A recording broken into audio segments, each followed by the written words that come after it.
Hello and welcome everyone. Today we are going to look at a decision from Germany, a decision of the District Court of Munich, which is particularly interesting because, as far as we can tell, this is the first decision in which a German court has granted a preliminary or an interim injunction based on a standard essential patent. So we had until now in Germany several decisions in which a permanent injunction has been granted based on an SEP. This here is special again because it was the first time where we had the preliminary, an interim injunction granted in an SEP case. So we're going to take a look at the decision of the court, the reasoning of the court, and we're going also to focus on some of the special characteristics of this case, which might also be a good indication of how this decision came at place and what are maybe some special features that justified granting an interim injunction here in the present proceedings. So let's take a look at some of the facts of the case here.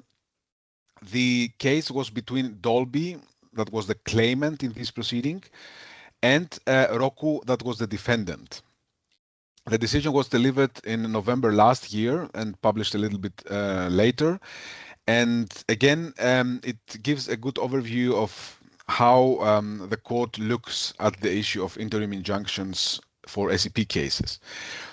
From the facts of the case, I think there are two things that are particularly interesting.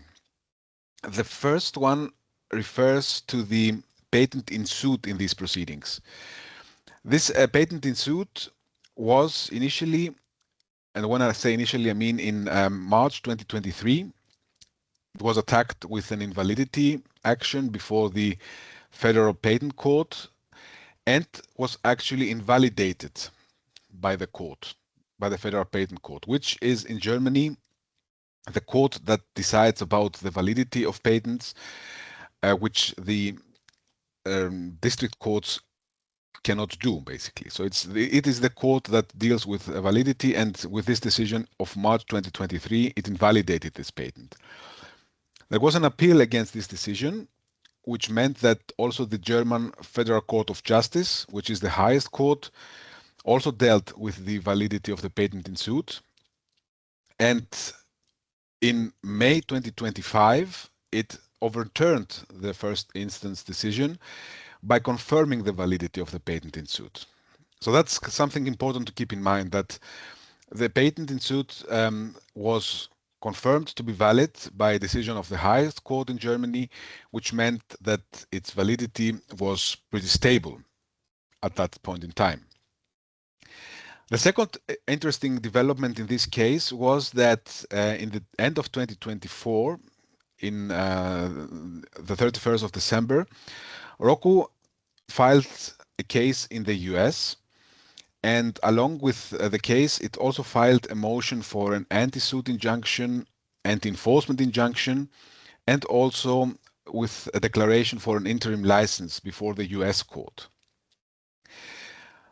This was an interesting development insofar as we had seen in the past the German courts, but also the UPC, being rather critical with this type of measures or this type of motions filed abroad, and taking also these measures as a criterion to identify willingness or unwillingness of an implementer.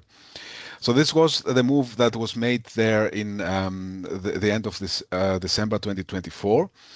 And shortly after that, Dolby managed to get a decision from the local division of the UPC in Mannheim. This was delivered on the 28th of January, so almost 4 weeks later, in which the court, the UPC, granted an anti-suit injunction, anti-enforcement injunction. So that was something that the UPC did, but as we're going to see in a moment, the fact that these motions were filed in the US played a role also in the decision of the District Munich Court in these proceedings here.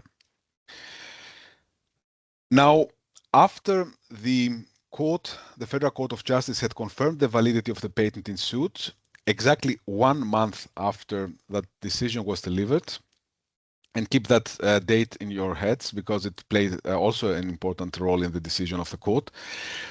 The Dolby, the patent owner, filed a motion for an interim injunction before the Munich District Court.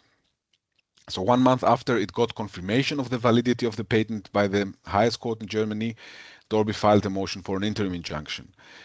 And with this decision that we're talking about today from November, the Munich District Court granted this interim preliminary injunction. Now let's see here the legal reasoning of the court. Before we go into the details, I think what we need to keep in mind when we're talking about this type of remedies is that these are preliminary measures, meaning that they are not a permanent injunction. So these are, if we want to put it in simple terms, remedies or orders that intend to provide protection for a period of time until we have a final decision about the case in further proceedings. This is one element, so that we're talking about permanent measures. And the second, what is also interesting here, is that due to the fact that we are exactly not talking about a final determination of the case, and not we're talking about a final decision, and also we're talking about proceedings that usually, because of course there is a timing element here that is important, need to go fast, mean that the court, the scrutiny of the court is not the same as when we have a final decision in main proceedings. So there is, the court can decide and grant this type of interim injunctions, interim measures with a less degree of certainty compared to the evidence that it needs to take and the degree of certainty it needs to have when it comes to permanent measures. So this just here as a general notice, because of course that's what the court applied here as well. The facts that the court established and the views it's taken are on a prima facie basis, meaning that it's not a final thorough determination. It's basically a summary examination and the results of that examination that are being laid down here. When we talk then about interim measures, generally, again, this does not only apply in patent cases, but generally under German law, we have basically two conditions that need to be met. On the one hand, we need to have a claim for interim relief. This means, in other words, that we need to have a right or a claim to protect a right that is there and that justifies basically any measure that is taken to protect that right. So this is the first aspect. We need a claim for interim relief. And then the second aspect, and this is also a very important one, is that we need to have grounds for interim relief. So meaning, in other words, we need to have a reason why there should be measures taken on an interim basis, and in other words, why the right holder cannot wait to have a final determination by the court in final proceedings. And in that context, as we're going to see in a moment, urgency, the motion of urgency plays a significant role. So the need, also the timing I mentioned before, that you need to have fast protective measures in place. This is an important factor. But also here, the weighting of the interest of the parties plays a role. So we're going to take a look at that in more detail in one moment. But let's start with the first one here, with the claim for interim relief. Here, the court found that Dolby had managed to establish prima facie again that it has a claim for interim relief. The patent was found to be infringed, which means that the remedies that are available against infringement under German law, including injunctive relief, would be available here as well. But this was not the only aspect that the court considered here, because we were talking about an SCP.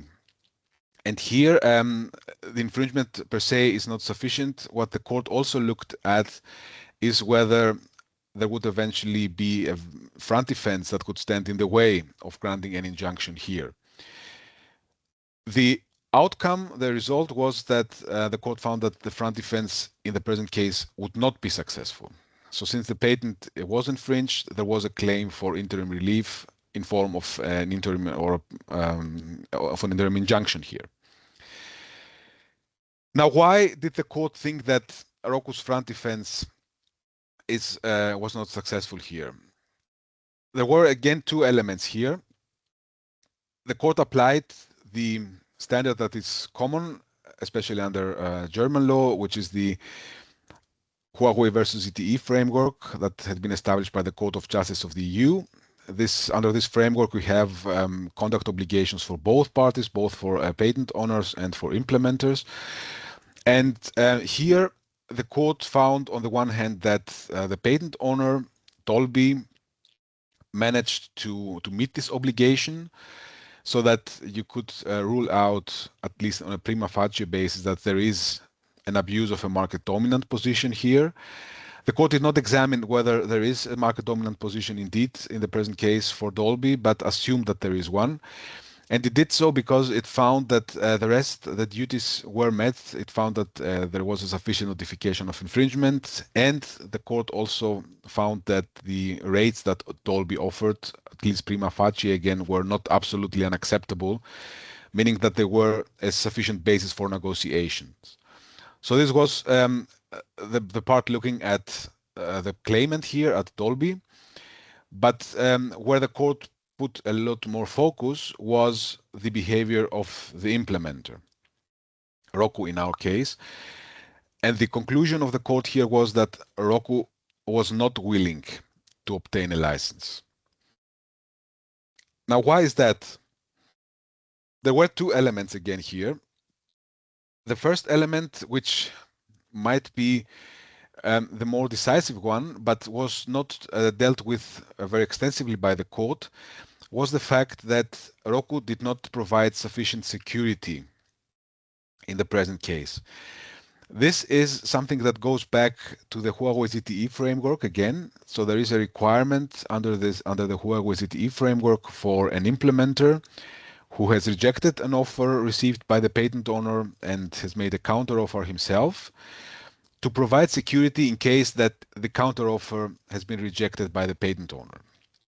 And we have seen lately, particularly the courts in Munich, placing a lot of focus on the security aspect, on the security payment, basically linking that to the willingness of the implementer, and also, if we want to put it in simple terms, saying that if there is no sufficient security placed, then it is unlikely that the front defense will be available. So the court noted that here, that this indicated, of course, that Roku was not willing because it did not provide sufficient security, but it placed, again, much more focus, much more weight on the fact that Roku had filed motions for an anti-suit injunction, anti-enforcement injunction, and this interim license declaration in the US.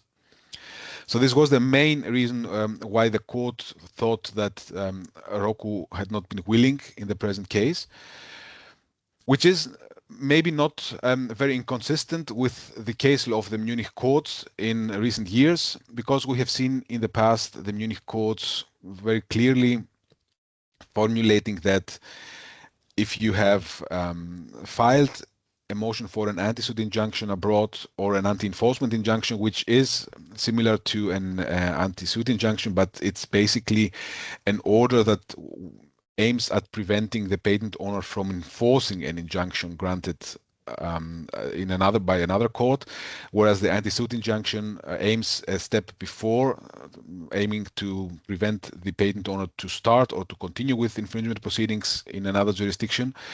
But in any case, what the Munich court had observed here was that if you have a patent implementer who is already impairing the property-like legal position, the property rights of the patent owner by infringing the patent without a license, then if you would add further steps that would prevent the patent owner or impede its property-like legal position, for example, by trying to make it difficult for the patent owner to assert its patents before the court in the jurisdiction where the patents are granted, then in the eyes of the Munich District Court, this indicates that the licensee is not, that the implementer, the licensee, is not truly willing.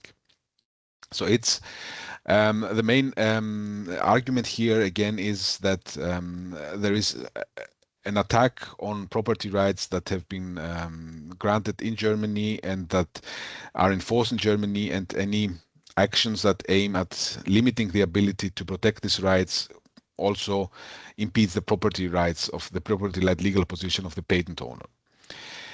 And this, in the eyes of the court, and this is what was repeated here also in this context, was that filing an anti-suit injunction or threatening even to file a motion for an anti-suit injunction will regularly lead the court to assume that the patent implementer is not sufficiently willing in terms of Huawei ZTE, which of course consequently means that there is no front defense available.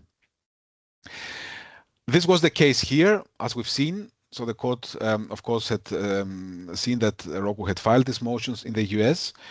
And what the court also mentioned here is that the fact that this was filed, but also the fact that after the UPC had granted an anti-suit injunction against these measures, Roku had taken several weeks to sign or to make a cease and desist declaration that it would not move on with this with these proceedings in the US, which indicated in the eyes of the court here the fact that it had not been willing to take a license. It could not be treated as a willing licensee.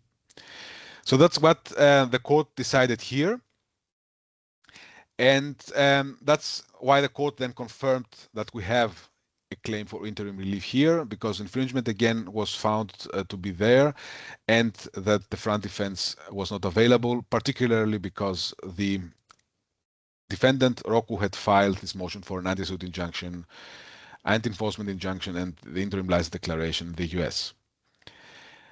Then the question was there grounds for interim relief here? And the court said that this was the case. Again, prima facie, Dolby had managed to establish grounds for interim relief. And as I mentioned before, we had two different topics here to discuss. The first one was urgency, as I mentioned before, so the need to have protective measures in place as soon as possible. So this is the first element, which was confirmed by the court. And the second element was the balance of interests, and whether the balance of interests in this case would be in favor of Dolby, because you would need that in order to grant a preliminary injunction. And this is what the court also confirmed here. Now let's start with the first one, urgency. Typically, when it comes to interim measures in Germany, the courts have set up some rules concerning the urgency element.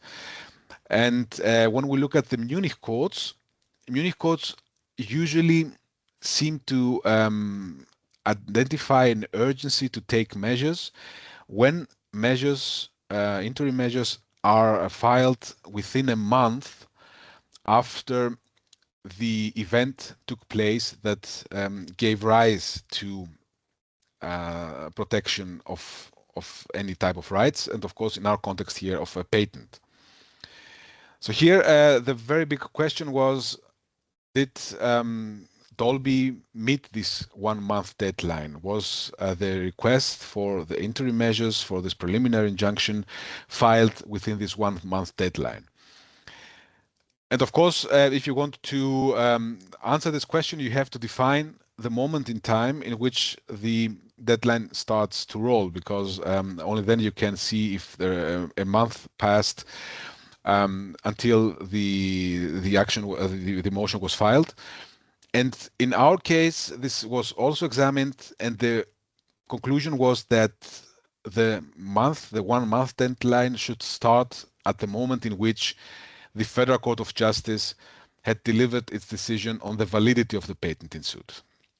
And if you remember at the beginning, I said that it was exactly that what Dolby did here. It filed the motion for interim relief exactly 1 month after the decision of the Federal Court of Justice. Now, what did the court decide to take this event as the starting point of this 1 month deadline. There were other that could also come into question. There was some discussion in the ruling about whether, for example, you should have looked at the moment in time in which the motion for an anti-suit injunction and the rest of the measures were filed in the US. This would have made a significant difference because this was, as we mentioned before, these motions were filed in the US in the end of 2024, meaning almost 6 months before the motion for an interim injunction was filed in Munich. So the question is, should the monthly deadline be calculated based on the moment that these motions were filed in the US? And the argument was to say that at that point in time, you would be sure enough that you could have access to preliminary measures in Germany, because if you follow the case law of the Munich district courts, it would be clear that the implementer would not have a front defense to raise. So here the court was not convinced by that, so it did not contest much the finding that at the moment in which this anti-suit injunction of these motions were filed in the US, you could have been pretty sure, of course, that the front defense would not be successful in Munich. But the court said, if you want to talk about urgency, you need to look at the moment in time in which the right holder, in our case Dolby, has gained knowledge of all facts that are relevant for assessing whether you can seek interim measures with a prospect of success. And in the eyes of the court, this includes also the question of validity. And the court thought that the validity of the patent in suit here was, let's say, secure enough only at the moment when the court, the Federal Court of Justice, had delivered its judgment. Before, only then it was clear that, at least for these reasons that on which the patent had been attacked, the patent cannot be attacked any longer. And from that moment in time, considering also the fact that you would then be able also to assess that front defense would most likely not be available because of the motions in the US, then you had all, let's say, facts full, and you had a good understanding of all of the facts, and you could then be required to move and to ask the court to give interim measures. So that was on urgency. The court basically said here the monthly deadline was met because it was filed after the court had confirmed the validity of the patent in suit. Now, what's about the balance of the interests of the parties? Here, the court needs to look basically at the question, what would be the disadvantage that would be threatened for the patent owner, for the right owner, if no interim measures are granted, and to weight that against the interests of the implementer of having no measures, of course, issued, because when you have protective measures issued, there is a change always in the way the infringing party can do business or can sell its products, etc. Here, in this balancing exercise, the court considered different aspects, and interestingly, validity again was one aspect that was considered by the court. I think the background behind that was that the court said, of course, if you have a patent which is sufficiently secured, in a sense that it is pretty clear that it is valid, and it's also pretty clear that it is infringed, then the interest of the patent owner is stronger to have also interim protection, because it is very clear that, or at least it is much more clear than if you don't have these requirements, that you would also get protective measures with a final judgment. So in this case, if the validity of the patent is sufficiently secured, the interest of the patent owner has likely more weight than the interests of the implementer. The court repeated here that according also to the CGEU case law, there was a case called Phoenix Contact that was delivered some years ago. For European patents, at least, there is a presumption of validity, meaning that they should be considered valid from the moment on that they have been granted, which at the same time means that all protective measures, including interim measures, are in principle available for a patent that has been granted. When we are talking about interim measures, if you want to, as an implementer, as an infringer, want to basically prevent the court from granting this type of measures, you need to attack the validity of the patent in a way that the patent can indeed be invalidated. And the court said for this, it is required that you attack the patent either in opposition proceedings or in nullity proceedings. So this means that if you are the implementer and you are confronted with a motion for an interim measures, usually you will need to attack the validity of the patent in suit, because if you don't do that, it might be more difficult to convince the court not to grant interim relief. In a case where you have only a short time between the infringement allegation and the motion for an interim relief, and therefore you don't have opposition proceedings launched or nullity proceedings launched against the patent in suit, the court said you should, however, be in such a position to say that an attack on the validity is foreseeable without a doubt. So even if there is no attack at the moment in which a motion for interim measures has been filed, you should indicate or show the court that you are planning to attack the patent, and this is foreseeable without a doubt. Now, here in the present case, there was no attack on the patent in suit, a validity attack on the patent in suit pending at the moment that the motion was filed for the interim measures, because as we have seen, the proceedings at the Federal Court of Justice had been concluded with a decision a month before, and at the same time, at that time, Roku had not filed new nullity proceedings against the patent in suit. What they said in the oral hearing before the court is that, however, they will file nullity proceedings soon. So the court thought that this could be sufficient eventually, but at the end of the day, the court decided here that it's not very likely that even if Roku would attack the patent with new nullity proceedings, the patent would be invalidated, because the arguments that Roku had presented also in these proceedings here against the validity of the patent in suit, the majority of them had been identical with the arguments that had been treated by the Federal Court of Justice in the preceding case, and had been rejected by the Federal Court of Justice. So the court saw here not much a possibility that this would be that there would be a successful attack on the patent in suit, and therefore its conclusion was that the validity of the patent was sufficiently secured, and therefore the interest of the patent owner of Dolby here to get interim measures was strong enough, or even stronger than the interests of the defendant.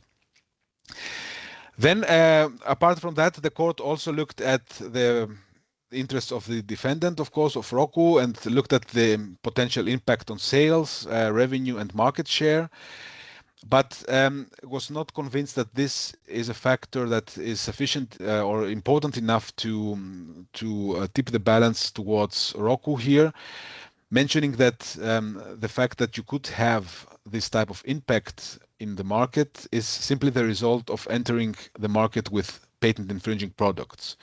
So nothing that would be disproportionate here or particularly different than a normal case, or the normal impact that you would have by measures against patent infringement. Finally, there were two other aspects that were discussed also by the court, not to a large extent, but the court mentioned that. I think it's interesting to look at that as well. There was an argument that there should not be interim relief here because Dolby is not a competitor of Roku. It does not sell competing products, and therefore its interest to get infringing products from the market is not so strong. But the court said here that this fact per se does not suffice for assuming that Roku has a prevailing interest in the present case.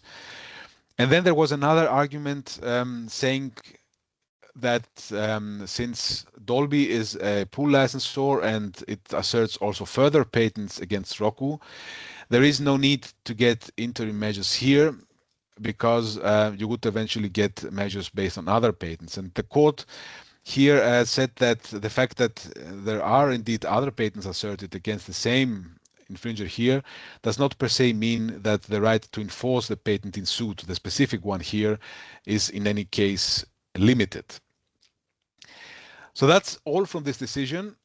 I think, again, an important one, the first time that we have seen, as far as we can tell, a decision of a German court with an interim injunction based on an SCP. What we need to keep in mind, I think, however, from this decision is that we had two specific facts that played a significant role for the court taking this step. And I think the first one was that the patent had been confirmed to be valid by the Federal Court of Justice in Germany, the highest court, before this motion for interim measures had been filed. And the second one is that the defendant here had taken the step to file the motions for an anti-suit injunction, anti-enforcement injunction, etc., before the US courts, which might have impeded proceedings in Germany, and therefore the assessment of the willingness and the assessment of the front defense here was basically very much impacted by that fact. So this means that if we don't have this type of set of facts, we might have different decisions in the future, but it's definitely something that we will need to watch, and we will see how this case law develops also going further.